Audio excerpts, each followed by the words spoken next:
I'm Angela, the co-founder of the Product Marketing Toolkit.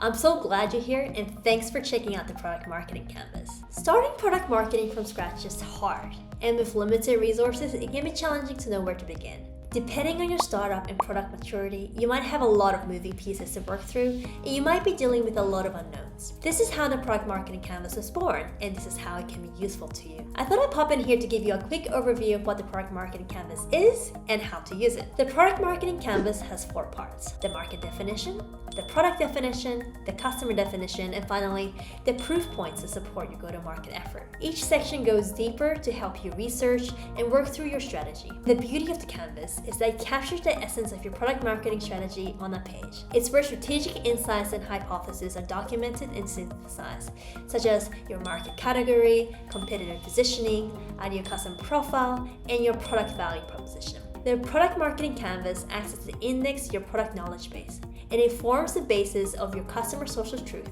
and should be updated every so often to ensure you keep up with the changing market and competitive landscape. Now, depending on business and product, you may have one or multiple canvases you may want to create for your team, perhaps one for each region, product, business unit, or even a particular target segment. It could be as brief or detailed as you like. The point is to capture critical insights so that you have something to refer to when needed. You can populate the canvas like this in Miro, or copy it into platforms like Confluence and Notion, where your insights can be maintained and shared over time as your product evolves. Once populated, it can be used as a conversation starter in team meetings or as an enabler to internal training and go-to-market asset creation. So let's get into it, starting with the market definition.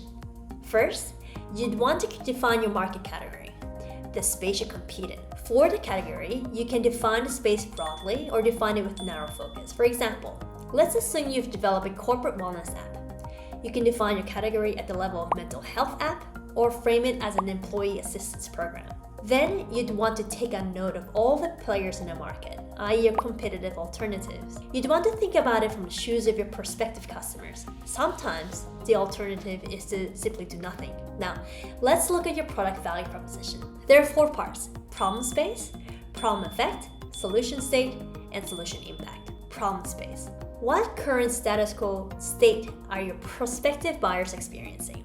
This is the problem that your product addresses, right? So think about the frustrations and features that your customers are facing. For example, it could be that as a roofer, it takes a lot of time to conduct a site visit and get a roof measurement for a quote. Then you want to describe what effect it has on your customers. Using the prior example, the effect of doing an on-site visit is that it takes time and money, taking away 2 hours from productive revenue generating work. Now let's flip that and explore the impact of your offering. With your product or solution entirely in place, what does a solution state look like? In other words, what does success look like to your customers?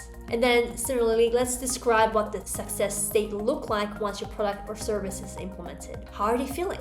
How is it better than what they're doing today? So that's your product value proposition in a nutshell. Now, let's define your ideal customer profile and the key archetypes you are going after in the market. Let's assume that you have a B2B offering. The ICP really is a description of the company that's a perfect fit for your solution. You want to think about the type of businesses you'd go after, what's the industry, what's the size, what are the characteristics of the company. Then let's double click on the relevant people within that. Who are the key buyers, influencers, and users of the product?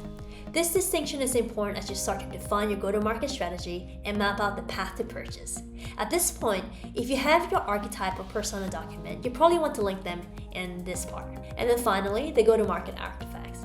You want to pull out the relevant proof points and success metrics that you have into this document so you have it handy when it comes to executing your product launch. You also want to think about what are some awesome customer quotes you can reference and other materials that might be helpful in pulling together a successful product launch.